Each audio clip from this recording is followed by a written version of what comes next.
Algunos hombres son llevados a su límite. Se sirven un trago fuerte y se van a la cama. A mí me llevaron al mío, y llamé a una abogada desde el baño de un aeropuerto a la medianoche. Pero ya llegaremos a eso. Martes 4 de marzo, Monterrey, Nuevo León, 11:47 de la noche. Estaba dormido en mi sillón reclinable con la televisión mirándome, porque eso es lo que pasa cuando tienes 76 años y te has ganado el derecho de quedarte dormido donde se te dé la gana. El volumen estaba bajo. Un programa de remodelación de casas. Una pareja discutiendo sobre cubiertas de cocina como si fuera una emergencia nacional. Mi tipo de martes. Mi teléfono zumbó en la mesita de al lado. Entrecerré los ojos hacia la pantalla. Doña Lucía. Ahora escúchame bien. Doña Lucía no llama después de las 8 de la noche. Nunca. Tiene 81 años. Se acuesta con las gallinas.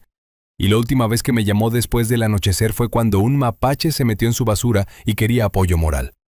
Así que cuando su nombre iluminó mi pantalla a las 11:47 de un martes por la noche de marzo, cada vello de mi nuca se erizó por completo. Respondí al segundo timbre. Mateo. Su voz era baja, cuidadosa, de esa manera en que la gente habla en los pasillos de los hospitales. Siento mucho llamar tan tarde. No lo haría si no fuera, simplemente no sabía qué más hacer. Me senté derecho. El sueño se esfumó, completamente esfumado. ¿Qué pasó? Ella exhaló lentamente. Llevo 2 noches seguidas escuchando a Elena llorar a través de la pared. Toqué esta tarde. Ella misma abrió la puerta a Mateo, en pijama. Eran las 4 de la tarde y tenía un tazón de cereal seco en el sofá y la televisión encendida, y estaba completamente sola. La habitación se quedó en un silencio absoluto. Le pregunté dónde estaba su mamá, continuó Lucía. Dijo que su mamá y su papá se fueron de viaje. Dijo que se fueron hace 2 días, el domingo por la mañana. Le pregunté si algún adulto había ido a ver cómo estaba, y dijo que una señora de la calle le trajo un sándwich ayer, pero que no sabía su nombre. Mi mano se apretó alrededor del teléfono. Me preguntó si tú lo sabías, Mateo. Eso fue lo primero que preguntó. ¿Mi abuelo lo sabe? Yo ya estaba de pie. Voy para allá. Llamé a Elena antes siquiera de ponerme los zapatos. El teléfono sonó una vez, solo una vez, como si hubiera estado sentada junto a él en oscuridad, esperando a que alguien, cualquiera, llamara. Abuelo. Dios, esa voz. 8 años y ya sonando como alguien que había aprendido a no esperar demasiado. Hola, mi niña, ¿estás bien? Creo que sí, creo que sí. 8 años y ya midiendo sus emociones para proteger la comodidad de los demás. Mi pecho se partió limpiamente por la mitad. Elena, escúchame. ¿La puerta está con llave? Sí, señor. Buena niña. ¿Has comido hoy? Comí cereal en la mañana, y doña Lucía me trajo un sándwich ayer, pero guardé un poco para hoy porque no sabía cuándo. Se detuvo, como si hubiera dicho demasiado. Racionó un sándwich durante 2 días porque no sabía cuándo iba a volver alguien.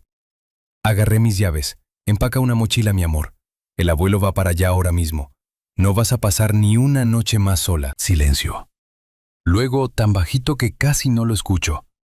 Abuelo, ¿hice algo malo? Porque Miguel sí pudo ir, y le pregunté a mamá si yo podía ir, y dijo que el crucero costaba demasiado, y yo... Su voz se quebró. Mi cumpleaños fue el mes pasado. Me compraron una mochila. Pensé que tal vez me había portado mal, pero no me acuerdo qué hice. Dejé de moverme. Me quedé de pie en mi pasillo en Monterrey a la medianoche, con los zapatos a medio poner, y tomé una decisión justo en ese momento. No una decisión emocional, no una reacción, una decisión permanente.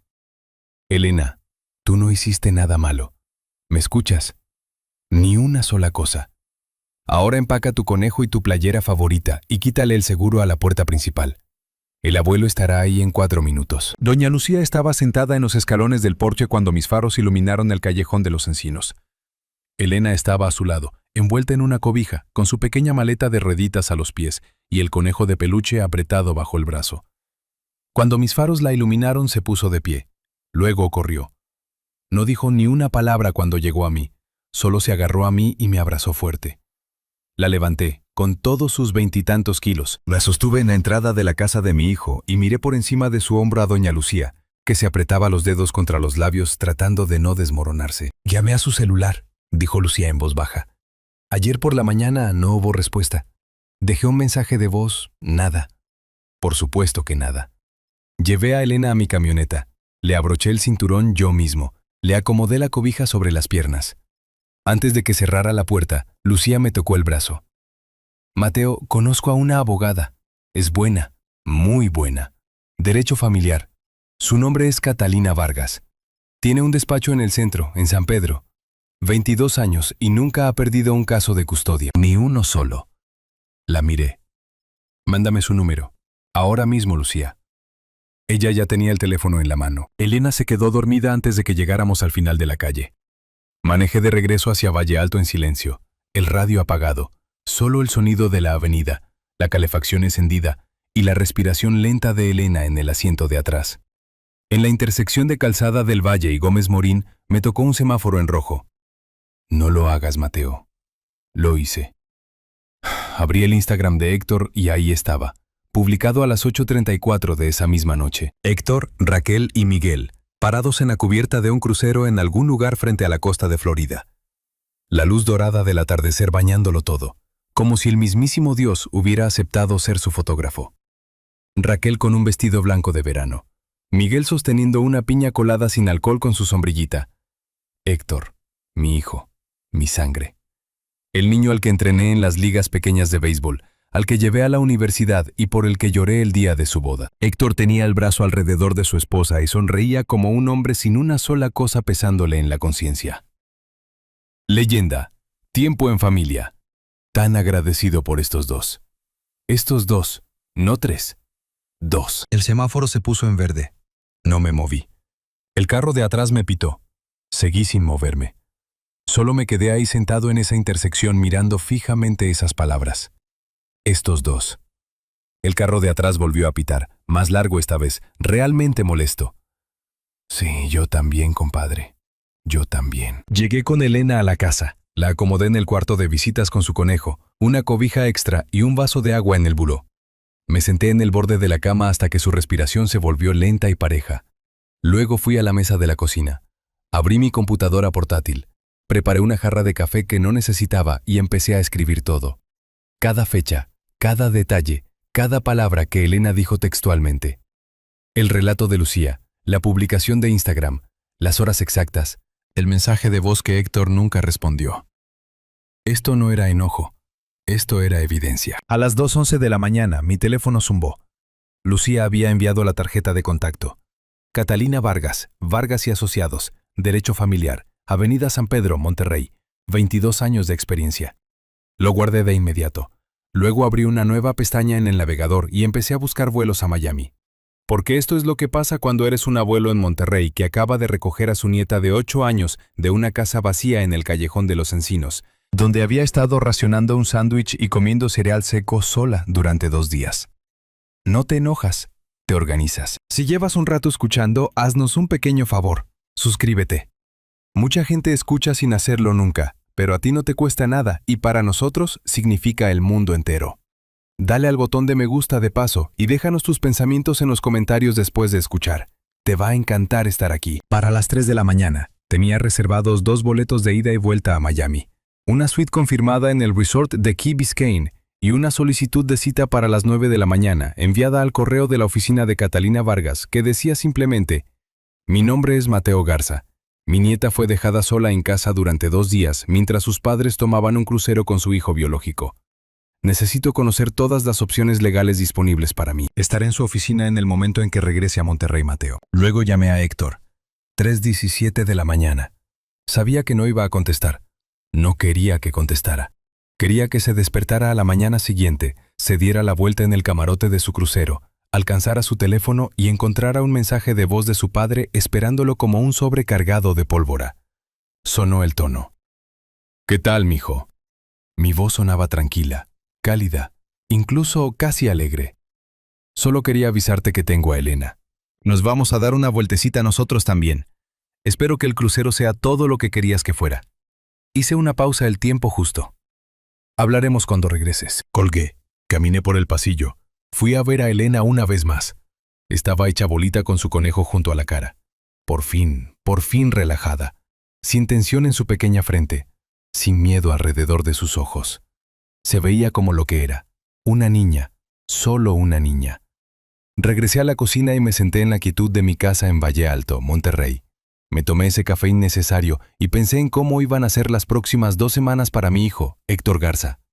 Tenía evidencia, tenía una abogada, tenía 2 boletos de avión a Miami, y Héctor no tenía absolutamente ni idea.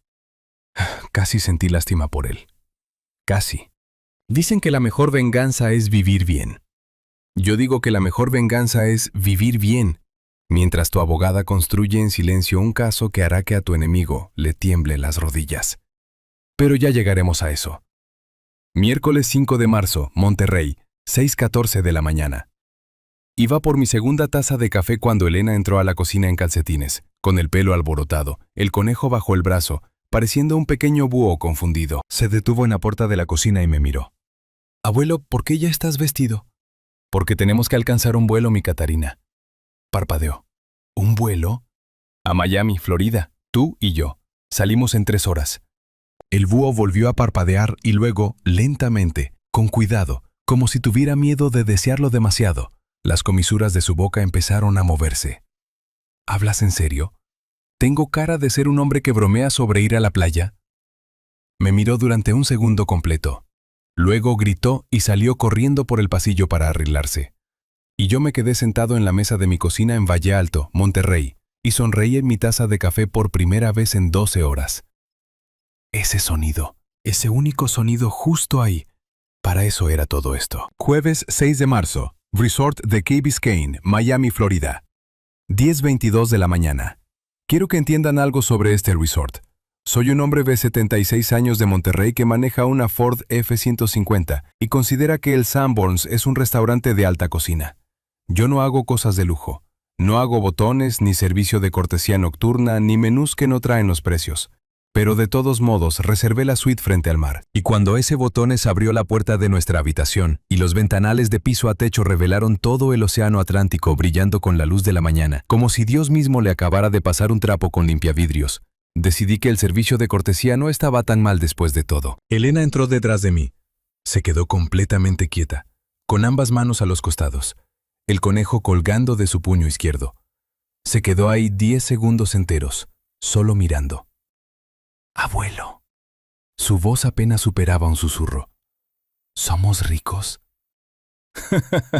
Me reí tan fuerte que tuve que soltar mi maleta. «Lo somos por los próximos 5 días, mi niña». «¿Puedo tocar la ventana?» «Puedes lamer la ventana si quieres. Estamos pagando lo suficiente por ella». Se rió, una risita brillante y sorprendida que rebotó en los pisos de mármol y corrió directo hacia el cristal con ambas manos extendidas. Justo ahí. Esa risa. Esa fue la que casi me quiebra, porque me golpeó de golpe.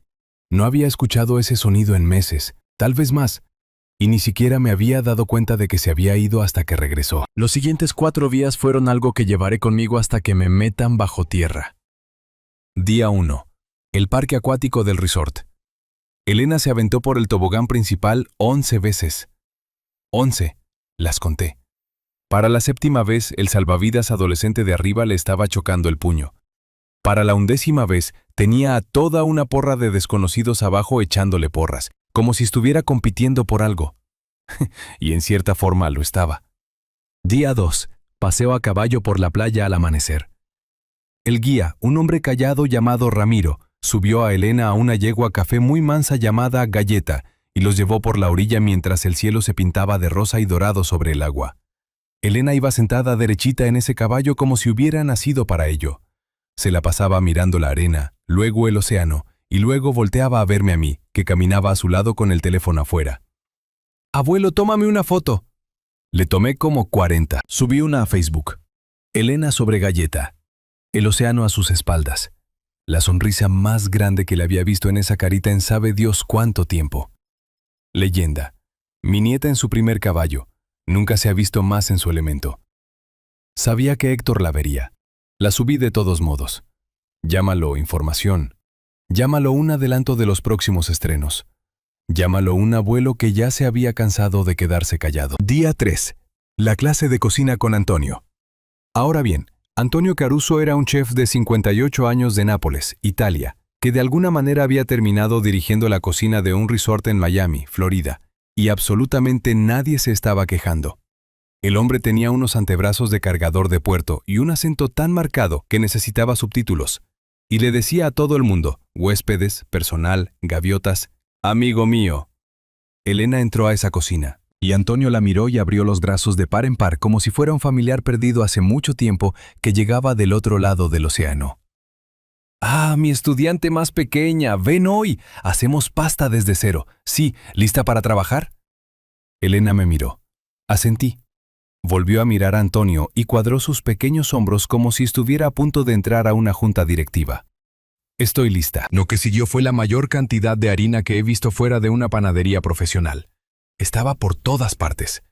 En Elena, en Antonio y de alguna manera en mí, que estaba parado en la puerta mirando. Antonio habló todo el tiempo sobre Nápoles, sobre la cocina de su madre, sobre cómo la pasta es solo harina y huevos y amor, amigo mío. Eso es todo. Eso es todo lo que importa. Elena escuchó cada una de sus palabras con total concentración, con la lengua un poco de fuera, trabajando la masa con las manos como si lo hubiera hecho antes en otra vida. Al final Antonio probó su pasta, cerró los ojos con el drama de un hombre aceptando un premio Oscar y dijo, «Es un talento natural, genuinamente natural. Tú», me apuntó directamente a mí. «¿Me la traes de regreso el próximo año?» «Sí, la voy a hacer, chef». Elena sonrió con tantas ganas que pensé que la cara se le iba a partir en dos. También le tomé una foto a eso, con harina en la nariz, sonriendo como si acabara de conquistar algo. Porque lo había hecho. Pero aquí está la parte que nadie vio. Cada noche, cada bendita noche, después de que Elena se quedaba dormida, sacaba mi teléfono al balcón, cerraba la puerta corrediza en silencio a mis espaldas, me acomodaba en la silla con vista al mar y llamaba a Catalina Vargas. A las 9 de la noche. En punto. Siempre. Catalina Vargas no hacía plática de cortesía. En 22 años de derecho familiar, aparentemente había agotado toda su cuota de charla trivial por ahí del 2008 y ya no le quedaba absolutamente nada, lo cual me parecía perfecto. Noche 1. Cuéntemelo todo desde el principio. No de su opinión, solo hechos y fechas. Hablé durante 40 minutos seguidos. Me interrumpió exactamente 2 veces, ambas para precisar horas exactas. Cuando terminé, se quedó en silencio un momento. Ese tipo de silencio que significa que alguien está pensando, no ganando tiempo. «Bien, aquí es donde estamos», dijo. «Lo que hicieron tiene una definición legal, Mateo. Dejar a una niña de 8 años sin la supervisión adecuada de un adulto durante más de 24 horas en el estado cumple con los requisitos para negligencia por abandono bajo las leyes de bienestar infantil». Apreté el barandal del balcón. «¿Estás segura? He presentado demandas con mucho menos. Esto es lo que tenemos, el testimonio de su vecina. Eso vale oro, Mateo. Directo, de primera mano, documentable. Tenemos las propias declaraciones de la niña. Necesitaré que se graben formalmente. Tenemos la publicación de Instagram con fecha y hora durante el periodo de negligencia. Y tenemos su mensaje de voz que lo establece como la parte responsable que intervino cuando sus padres no lo hicieron». Hizo una pausa. «También necesito los expedientes escolares, cambios de conducta, asistencia, notas de los maestros, cualquier alerta en los últimos 2 años. Los tendré para el viernes». «Bien. Cuando regrese a Monterrey, tendré el marco inicial listo. Vamos a buscar 3 cosas simultáneamente. Derechos de visita para los abuelos que sean legalmente exigibles y ordenados por un juez. Un reporte formal al desarrollo integral de la familia, el DIF. Y una moción para una evaluación psicológica del entorno familiar en lo que respecta al bienestar de Elena». Exhalé lentamente en el aire nocturno de Miami. ¿Elena tendrá que testificar? La voz de Catalina no cambió ni un milímetro. «No si hago mi trabajo correctamente, y siempre hago mi trabajo correctamente». Le creí por completo. Noche 2. Catalina me guió por las dimensiones financieras, la reestructuración de los fideicomisos, el fondo para la universidad, las modificaciones al testamento. Hablaba de fideicomisos irrevocables de la misma forma en que algunas personas hablan del clima. De manera práctica, inevitable, como algo ya decidido.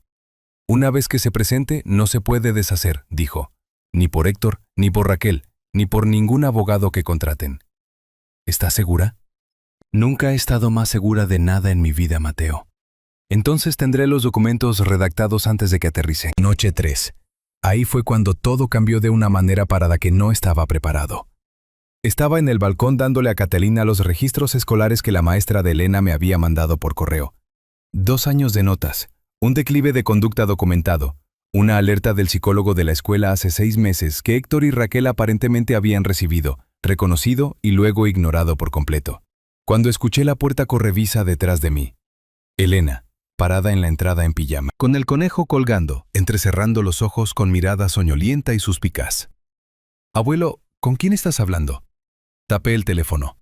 Solo una llamada de trabajo, mi Catarina. Regrésate a la cama.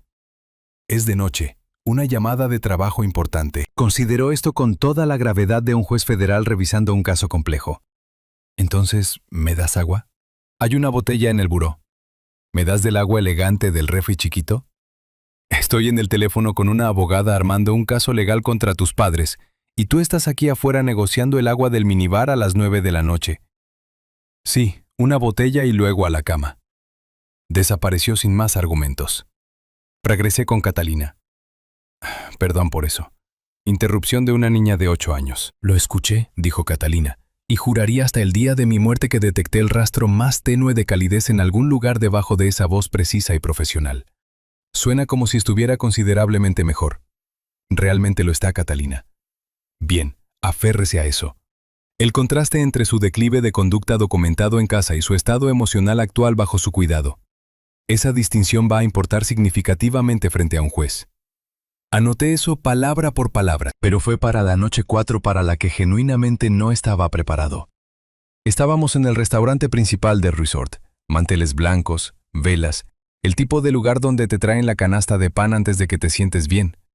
Elena estaba comiendo camarones por primera vez, haciendo una cara diferente con cada uno, haciendo un comentario continuo sobre cada camarón de manera individual, para al final declarar ceremoniosamente que le encantaban. Yo la miraba y pensaba, así es exactamente como se ve cuando nadie la hace sentir menos. Cuando de repente soltó el tenedor, se quedó completamente callada, miró al mantel por un momento y luego levantó la vista hacia mí con esos enormes ojos cafés.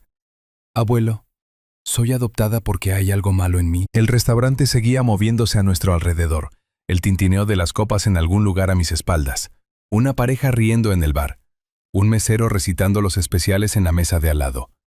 Pero justo ahí, en esa mesa, todo se detuvo. Dejé mi tenedor lentamente, crucé las manos sobre ese mantel blanco, tomé sus 2 manitas entre las mías y le dije la verdad. Toda la verdad.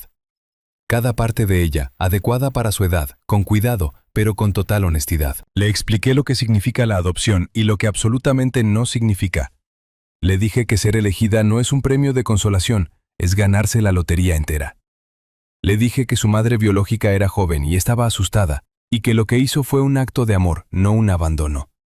Le dije que yo habría manejado toda la noche, volado al otro lado del país y volteado cada piedra legal en el estado de Nuevo León antes de dejar que alguien la hiciera sentir como un plato de sobras. Sus ojitos se pusieron brillosos. Asintió lentamente, procesando cada palabra con esa carita seria y cuidadosa que pone. Luego miró mi canasta de pan. ¿Me das de tu pan? Te lo puedes comer todo. Y postre, pide 2. Sonrió.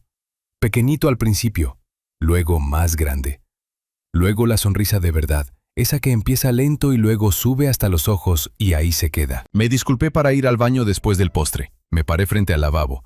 Me eché agua fría en las muñecas y me miré en el espejo durante un buen rato. Porque me había mantenido firme en esa mesa por ella. Había sido constante, cálido y seguro, porque eso era lo que ella necesitaba. Pero solo soy humano, y en algún lugar allá afuera en el océano Atlántico, en un crucero lleno de atardeceres con champaña y descripciones de Instagram cuidadosamente seleccionadas, mi hijo Héctor Garza dormía a pierna suelta.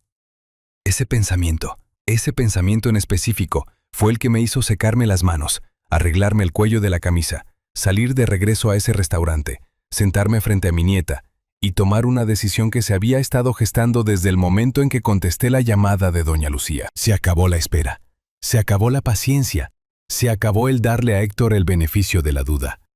Nos íbamos a casa, a Monterrey, y Catalina Vargas tenía trabajo que hacer. Si has llegado hasta aquí y quieres que sigan llegando historias como esta, de verdad ayuda mucho si le das a ese botón de me gusta y te suscribes. Gracias de todo corazón. Algunas personas necesitan un juzgado para encontrar justicia. Algunas personas necesitan una conversación. Héctor Garza necesitaba ambas, y me aseguré de que las tuviera. Domingo 16 de marzo, Monterrey.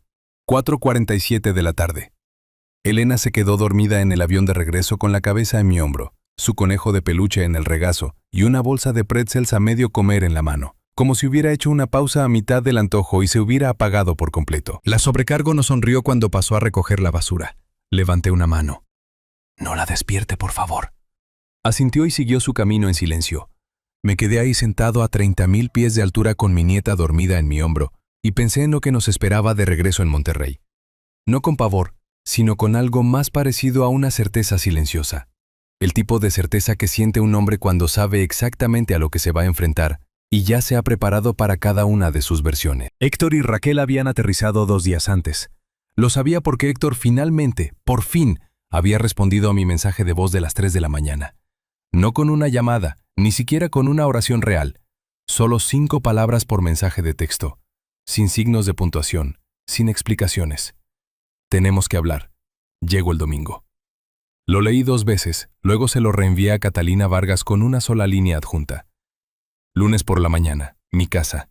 Esté aquí a las 9. Catalina respondió en menos de 4 minutos.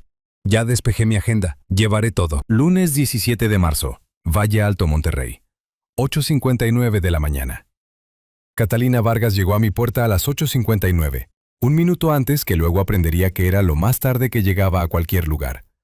Saco color carbón, tacones bajos, un portafolio de piel que claramente había visto salas de juntas mucho más serias que mi comedor. Entró, dejó sus carpetas en la mesa de mi comedor, aceptó una taza de café sin ceremonia y se sentó como si hubiera estado sentada en esa mesa toda su carrera. Me caía mejor cada vez que la veía. «¿No saben que estoy aquí?», preguntó sin levantar la vista de su carpeta. «¿Creen que es una plática familiar?». La sonrisa más tenue cruzó su rostro, apenas perceptible. Lo es, solo que muy bien documentada. A las 9:03 de la mañana, escuché el carro de Héctor estacionarse en la entrada. Aquí vamos. La puerta principal se abrió. Héctor entró primero. Mi hijo, 38 años, bronceado por 10 días en un crucero, usando un saco como si se hubiera vestido deliberadamente para este momento. Se veía cansado debajo del bronceado. Ese cansancio profundo, ese que dormir no arregla porque no viene del agotamiento físico.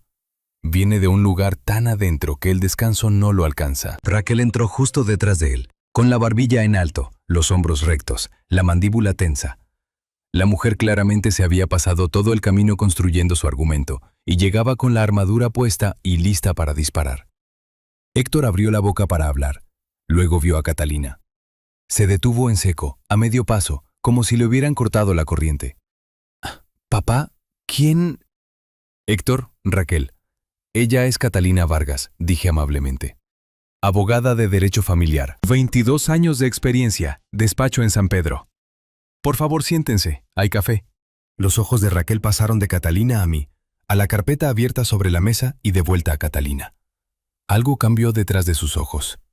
Aún no era miedo, era recalcular el daño. «Mateo». Su voz estaba controlada. «Vinimos aquí para tener una plática familiar. No un... Esto no es... Por favor, siéntese, señora Garza». Catalina dijo justo eso, solo esas palabras en esa voz perfectamente estable. Raquel se sentó. No porque quisiera, sino porque algo en el tono de Catalina hizo que la alternativa pareciera significativamente peor. Yo había experimentado ese mismo tono por teléfono desde Miami, y lo entendía a la perfección. Héctor se sentó junto a ella, con las manos planas sobre la mesa. Aún no me había mirado directamente. Lo sabe, lo ha sabido desde el momento en que escuchó mi mensaje de voz en ese crucero. Lo ha venido cargando a través del Golfo y 10 días de brisa marina. Y está ahí, sentado en su cara para cualquiera que preste atención. Catalina abrió su carpeta sin teatro ni ceremonia, sin pausas dramáticas, sin suspenso. Simplemente deslizó una hoja de papel impresa a través de la mesa como si estuviera pasando el salero. Una línea de tiempo, limpia, precisa, despiadada. Domingo, 2 de marzo. Héctor y Raquel Garza salen de Monterrey con el menor Miguel Garza hacia el puerto de Miami. La menor, Elena Garza, de 8 años, permanece en el domicilio familiar en el Callejón de los Encinos sin supervisión de un adulto. Del 2 al 4 de marzo. Elena Garza es observada sola en el domicilio por la vecina Lucía Coleman. Se reporta que la menor sobrevivió con cereal seco y un solo sándwich durante el periodo de 2 días, sin supervisión de un adulto confirmada en este tiempo. Martes 4 de marzo, 11:47 de la noche. Lucía Coleman contacta a Mateo Garza. Martes 4 de marzo, 11:59 de la noche. Mateo Garza recoge a Elena Garza del domicilio. Héctor lo leyó. Su cara no movió un solo músculo. Raquel lo leyó. Su cara se movió considerablemente. Esto es completamente... No puedes simplemente... Habíamos hecho arreglos. Señora Garza. La voz de Catalina se mantuvo perfectamente amable, perfectamente inamovible. Le voy a ahorrar tiempo a todo el mundo. Lo que está documentado en esa página tiene una definición legal específica bajo las leyes de Nuevo León. Dejar a un menor de 10 años sin la supervisión adecuada de un adulto cumple con el umbral de negligencia por abandono. No estamos aquí esta mañana para debatir si ocurrió. Ocurrió. La señora Lucía Coleman ha proporcionado una declaración por escrito firmada. Tenemos documentación de redes sociales con fecha y hora. Tenemos el relato de la propia niña grabado y notariado. Deslizó una segunda hoja sobre la mesa. Estamos aquí para discutir qué pasa ahora. Raquel abrió la boca de nuevo. Héctor le puso la mano firmemente en el brazo. Ella se calló. Anoté eso. Lo archivé. La primera cosa decisiva que mi hijo había hecho en toda esta situación. 2 semanas tarde, pero anotada al fin y al cabo. Catalina lo expuso con la precisión de un cirujano. Limpio, exacto, sin movimientos en falso. 3 acciones legales simultáneas ya redactadas y listas para presentarse. Derechos de visita para los abuelos. Legalmente exigibles, ordenados por un juez. No negociables en su alcance. Un reporte formal al DIF, documentado, detallado, respaldado por 2 años de registros de conducta escolar, incluyendo una alerta del psicólogo escolar de hace 6 meses que Héctor y Raquel habían recibido, firmado de enterados y que ignoraron por completo. Una moción para una evaluación psicológica completa del entorno familiar en relación directa con el bienestar emocional de Elena, respaldada por el declive de conducta documentado, el testimonio de los maestros y el contraste entre el estado emocional actual de Elena y su estado antes de la intervención de Mateo. Con cada punto que Catalina ponía sobre la mesa, el color de Raquel cambiaba. Pasó del rosa defensivo y controlado a un tono muy específico de palidez que reconocí como el color de alguien haciendo matemáticas internas rápidamente y sin encontrar una sola respuesta que le favoreciera. Héctor no se había movido. No había hablado. Estaba mirando la línea de tiempo de la forma en que un hombre mira un accidente de tránsito que él mismo provocó. Catalina cruzó las manos sobre la mesa. El reporte para el DIF ya está redactado en su totalidad. Aún no se ha presentado. Eso sigue siendo una opción por las próximas 72 horas. Silencio. Silencio de verdad. Del tipo que tiene un peso físico real. Y entonces Héctor Garza, mi hijo, levantó la vista de ese pedazo de papel y me miró directamente a mí por primera vez desde que cruzó la puerta de mi casa. Tenía los ojos rojos. Papá. Solo esa palabra, solo mi nombre, cargando con todo el peso de todo lo que no había dicho en 2 semanas. Una confesión, una disculpa y una pregunta, todo comprimido en una sola sílaba. Yo esperé, no le di nada. Dejé que lo cargara él mismo el resto del camino. Sabía que estaba mal. Su voz salió rasposa e inestable. Lo supe todo el tiempo. Raquel dijo que era solo este viaje, que se lo compensaríamos a Elena cuando regresáramos. Y yo me dije a mí mismo que eso era verdad, porque era más fácil que... Se detuvo. Su mandíbula se tensó. Empaqué mi maleta y pasé por el cuarto de ella y estaba sentada en su cama mirándome. Y yo solo seguí caminando, papá. Seguí caminando, cerré la puerta principal y me subí al carro. Su voz se quebró por completo en la última palabra. Raquel volteó a mirarlo bruscamente. Él no le devolvió la mirada. Mantuvo sus ojos en mí, rojos, exhaustos y completamente sin defensas. La habitación estaba tan callada que podía escuchar el reloj de la cocina. Miré a mi hijo durante un largo momento. El niño que solía quedarse dormido en mi hombro en los largos paseos de los domingos. El niño al que le enseñé a lanzar una pelota de béisbol en el patio trasero en Valle Alto. El muchacho que dejé en la universidad y por el que lloré todo el camino de regreso a casa. El hombre sentado frente a mí ahora, que había empacado una maleta, había pasado frente a la puerta del cuarto de su hija y se había seguido de largo. Quería estar furioso. Estaba furioso, pero debajo de la furia, más profundo que ella, más viejo que ella, había algo completamente distinto. Dolor. Puro y absoluto dolor. Por el padre que creía haber criado y por el hombre sentado frente a mí que, en algún punto del camino, se había convertido en alguien a quien yo no reconocía del todo. Me permití sentirlo por exactamente 3 segundos. Luego abrí mi carpeta. Sé que lo sabías, Héctor, dije en voz baja. Esa es la parte que no me dejaba dormir. Se encogió como si las palabras fueran golpes físicos.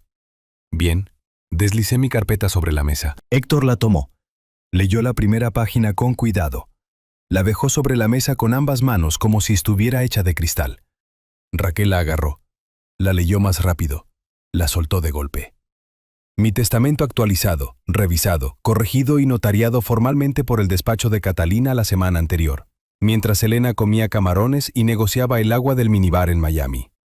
Una parte importante de mi patrimonio, la casa de Valle Alto, las cuentas de inversión, los terrenos que mi propio padre me dejó a las afueras de Monterrey y que habían estado en esta familia por 40 años, ahora estaban en un fideicomiso irrevocable, establecido única y permanentemente para Elena Garza, para ser liberado en su totalidad en su cumpleaños número 18, manejado por un administrador independiente, supervisado en su totalidad por Vargas y Asociados.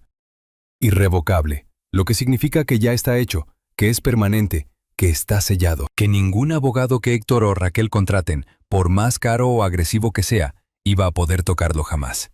Además, un fondo para la universidad a nombre de Elena, ya establecido, ya fondeado, ya generando intereses mientras estábamos sentados en esta habitación. Raquel miró fijamente el documento frente a ella. Luego levantó la vista hacia mí y por primera vez en toda la mañana, por primera vez desde que cruzó la puerta de mi casa con la barbilla en alto y la armadura puesta, la armadura había desaparecido por completo. Lo que había debajo no era enojo. Era miedo. Miedo genuino. El tipo específico de miedo que llega cuando una persona a la que finalmente subestimaste ya te ha superado en cada maldito movimiento mientras tú no estabas prestando atención. Mateo, empezó a decir. Tú elegiste quién te importaba, dije. No alcé la voz, no me incliné hacia adelante. Solo lo dije de la forma en que dices algo que ya se decidió. Yo también lo hice. Nadie habló. Bien. Catalina expuso los términos del acuerdo. 4 condiciones, claras, específicas, legalmente vinculantes y totalmente innegociables. 1. Elena empieza sesiones semanales con un psicólogo infantil certificado dentro de 30 días. Todos los costos cubiertos por el fideicomiso. 2. Mateo recibe derechos de visita legalmente exigibles, efectivos de inmediato, un fin de semana sí y otro no. 2 semanas completas cada verano. Días festivos importantes a ser discutidos y acordados por escrito. 3. Héctor y Raquel completan un mínimo de 4 sesiones de terapia familiar, juntos y de forma individual. Se requiere comprobante de asistencia. 4. El reporte del DIF se queda guardado en los archivos de Catalina durante un año calendario completo. Cualquier violación de una sola condición, una sesión de terapia perdida, un solo incidente, y se presenta ese mismo día. Sin llamada telefónica previa. Sin segundas oportunidades. Catalina cerró su portafolio con un clic suave y deliberado.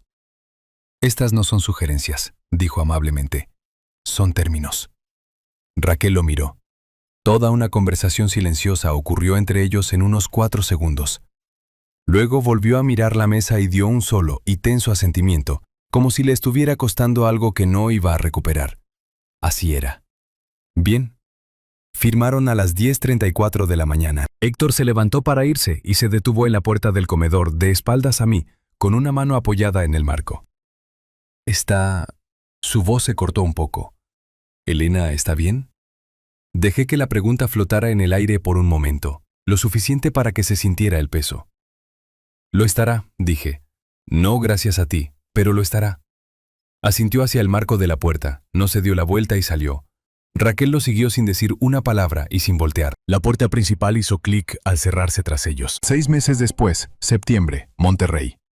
Elena me llama todos los domingos a las 6 de la tarde. No ha fallado ni una sola vez.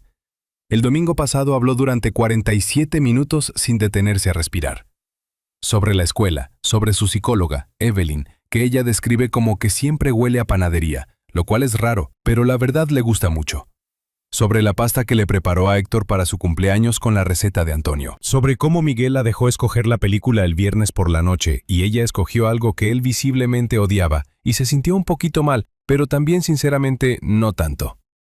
Esa última parte la heredó absolutamente de mí. Y elijo estar orgulloso de ello. Héctor aparece en todos los eventos escolares ahora. Tercera fila. Cada maldita vez aplaude más fuerte que nadie y no hace un espectáculo al respecto. Sin grandes anuncios, sin gestos teatrales. Solo se presenta y se queda todo el tiempo. No es redención, aún no. Pero es el camino hacia ella. Y conozco la diferencia entre un hombre que finge cambiar y un hombre que realmente lo intenta. Héctor lo está intentando. Raquel es más difícil. Raquel es educada y está presente e intentándolo, y algunas semanas eso genuinamente tiene que ser suficiente. El psicólogo le dijo a Héctor, y Héctor me dijo a mí durante una de nuestras propias conversaciones que se han reanudado lenta y cuidadosamente, que Raquel había construido todo su concepto de familia alrededor de Miguel, y que Elena siempre había representado algo que ella no sabía cómo asimilar. No soy psicólogo, ni siquiera voy a fingir que lo entiendo por completo. Ellos se gastaron $20,000 para hacerla sentir invisible. Yo me gasté más para asegurarme de que nunca olvide que siempre valió la pena mirarla. Y esa, justo ahí, es toda la historia. Si disfrutaste esta historia, únete a nuestra comunidad dándole a ese botón de me gusta y suscribiéndote para más historias reales, crudas y centradas en la familia. Y como siempre, gracias por ser parte de la venganza cruda de papá. Nos vemos en la próxima.